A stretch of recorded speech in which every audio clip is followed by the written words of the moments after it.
Quiero hablar un poco sobre lo que está ocurriendo en la frontera dominicana. El ejército y el gobierno reforzó la dotación militar en la zona. Yo creo que esa fue una medida muy acertada, una medida prudente, porque es la única manera que tenemos de evitar un colapso de la frontera en el caso hipotético de que la situación se agrave en Haití y venga una avalancha o un éxodo masivo mayor del que hemos conocido hasta ahora y que nos enfrente ante un terrible dilema.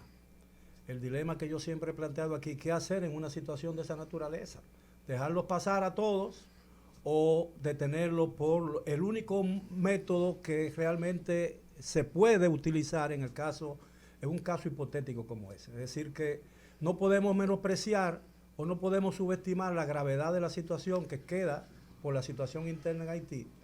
Pero también yo creo que el país tiene, como un país inteligente y es un país ordenado, relativamente organizado, porque somos un país organizado, que funciona, a pesar de todo, de todas las cosas, un país que funciona y funciona muy bien en muchos sentidos, aunque no tan bien en otros, pero yo creo que nos toca a nosotros actuar con la inteligencia que realmente tenemos.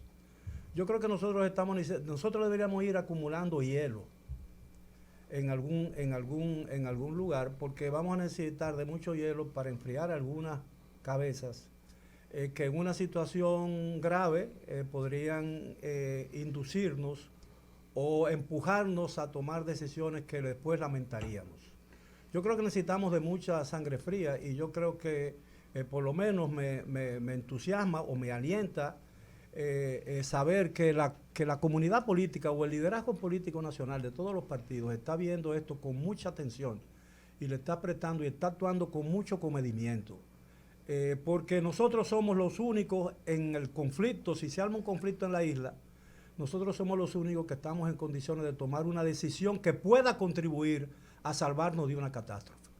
Porque en Haití no hay ninguna, todos lo sabemos, en Haití no hay ningún poder que pueda controlar siquiera a las bandas que están reinando en ese territorio. Y entonces somos nosotros a los que nos corresponde realmente actuar con la sabiduría que casos como este ameritan. Eso es lo que yo quería decir en el día de hoy. No quiero quitarte más tiempo. La sabiduría y el respeto también a las garantías de derecho de De todos todos, de exactamente. todos los convocados a esa situación, porque lo que se produjo en Puerto Plata es No, deleznable, eso eso sí, es claro. absurdo, abusivo, deleznable, criticable, Es tan cuestionable. grotesco como lo que motivó esa acción. Correcto, eso es Ese era, inaceptable.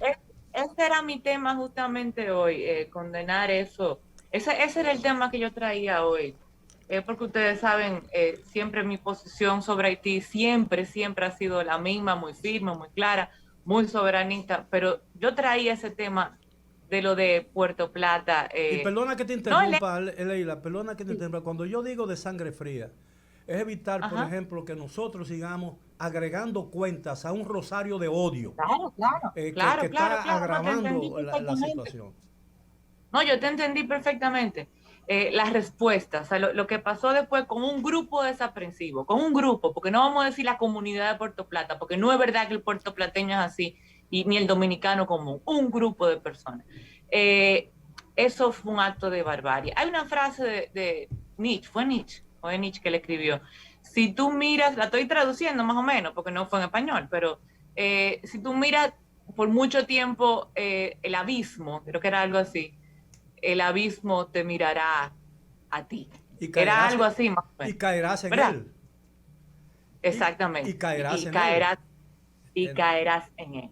Y en eso me hizo pensar cuando yo vi lo que ese grupo de delincuentes, de bárbaros, porque fue un acto de barbarie, cometieron contra estas personas que nada tuvieron que ver, haitianos, independientemente de su estatus migratorio, estén legales o ilegales, eso no es el punto, porque son seres humanos como quiera, cometieron contra estos haitianos que tenían sus casitas, sus ajuares en unos batelles allá en Puerto Plata, que le quemaron sus cosas, que le quemaron sus casas, como respuesta, como retaliación al crimen horrendo que ocurrió en una finca en la que perdió la vida el tío, lamentablemente, un tío terrible, paterno de él. lamentablemente, sí, de Soto Jiménez y dos personas más.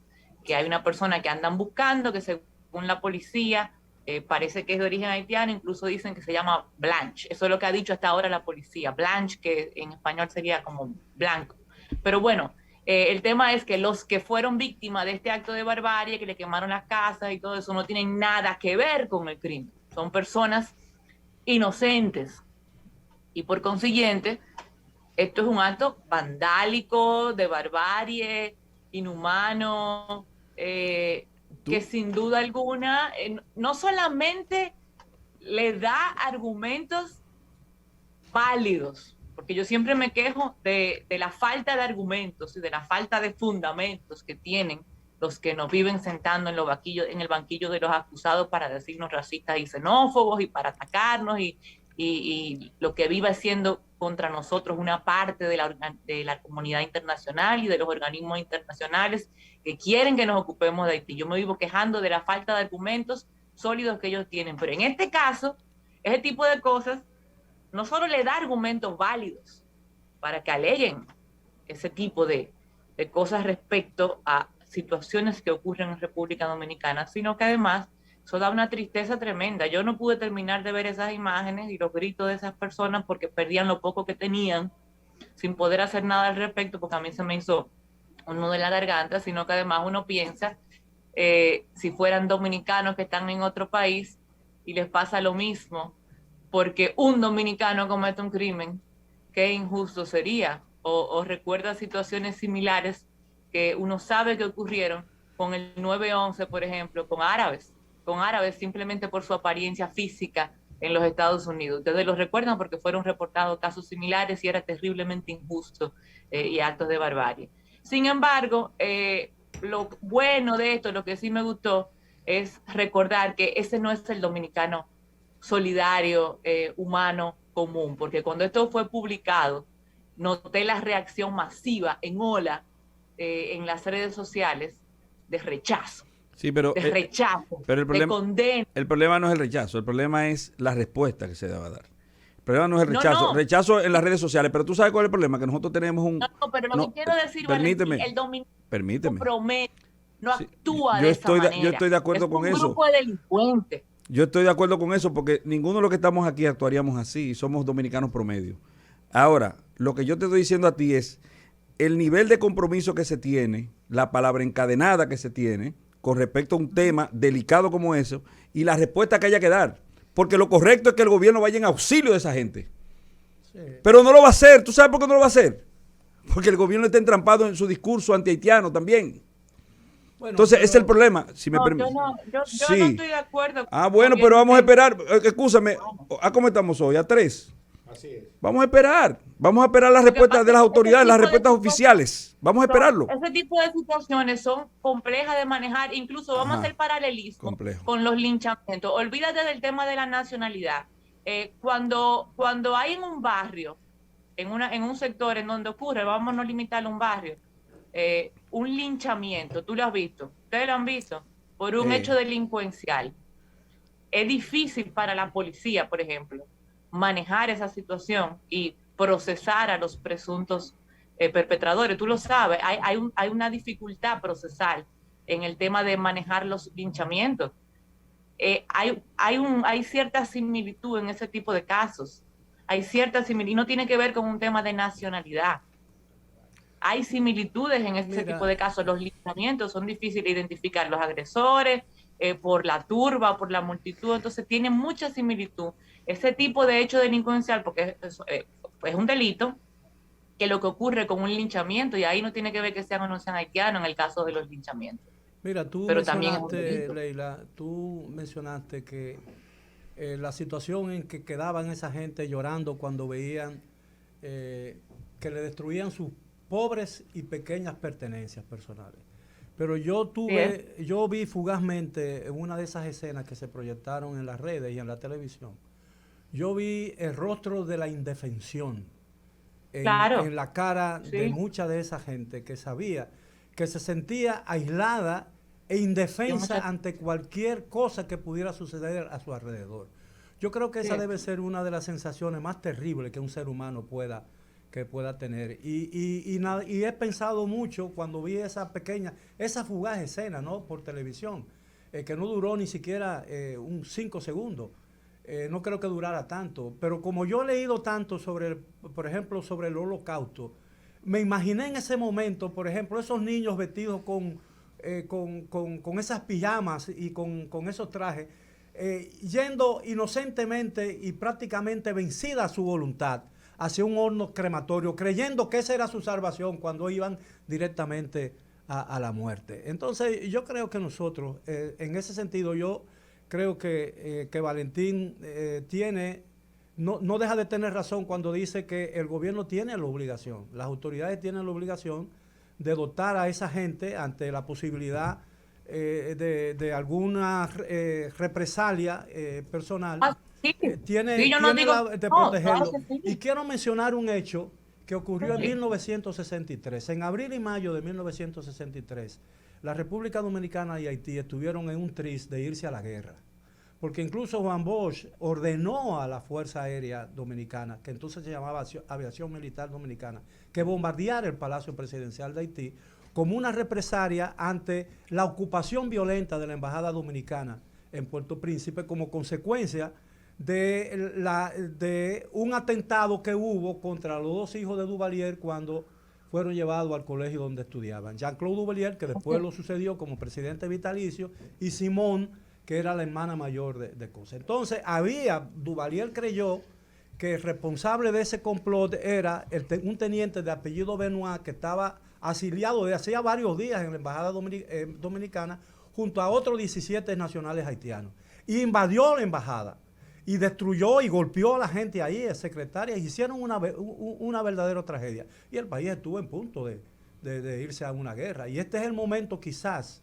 Estamos viviendo una tensión que quizás en la zona fronteriza no se había visto desde entonces. Entonces, por eso es que yo hablo de que se necesita mucha sangre fría en este momento, porque somos nosotros, como no hay una fuerza ni un poder político capaz en Haití de llamar a siquiera a la calma o resolver una situación imprevista, somos nosotros los dominicanos que tenemos que actuar con la serenidad y la ecuanimidad necesaria, porque en caso de una confrontación, somos nosotros los que vamos a perder, porque vamos a perder más de lo que podemos ganar de ese conflicto. Y los haitianos no tienen nada que perder, absolutamente que no tienen nada que perder. Claro, el que nada tiene, no pierde nada. Pierde nada. Y hay algo, mira, yo no sé si ustedes vieron hoy, yo no sé qué, como que hay algo que viene por ahí, porque por alguna razón que no dijo, ustedes saben quién es Barbecue, ¿verdad? Claro. Sí. El jefe de una banda. El presidente en armas de Haití. Ese no es el que está dando cuarto ahí en Monteplata. No, ese es mantequilla. Ah, ok. No, que es mantequilla. Para que sepa lo que dice Israel, no No está hay lejos de barbecue la sin realidad. Barbecue es el que manda de verdad en Haití. Como dice Israel, el presidente en armas, Israel no está lejos de la verdad. Barbecue es el jefe en Haití. El jefe de las bandas armadas y por ende el que manda en Haití a Barbecue. No sé si ustedes vieron que hoy Barbecue hizo un llamado en Haití a que a partir de mañana no salgan de sus casas a los haitianos y no dijo por qué. Pero Entonces, cerró las escuelas. Los niños haitianos no han podido... con esa decisión se vio suspendido el proceso de inicio de clase, así es. Cerró las escuelas, virtualmente las cerró. Pero eso se lo agradecemos a los fascinerosos dominicanos que en Puerto Plata han cometido este acto de barbarie, de abuso. No, lo de Barbecue no tiene que ver con Puerto Plata. Sí, lo de Barbecue no. Lo de Barbecue es otra cosa. Porque lo de Barbecue es más grande que eso. Es verdad. ¿Entiendes? Lo de Puerto Plata A cada acción le corresponde una reacción. De igual intensidad, como decíamos. Y en sentido contrario. Claro. Entonces, Totalmente de acuerdo, pero ya... Valentín, pero yo creo que lo de Barbecue es más grande de ahí. Bueno, pero está bien. Más grande Barbecue hay que comérselo allá en Haití, lamentablemente.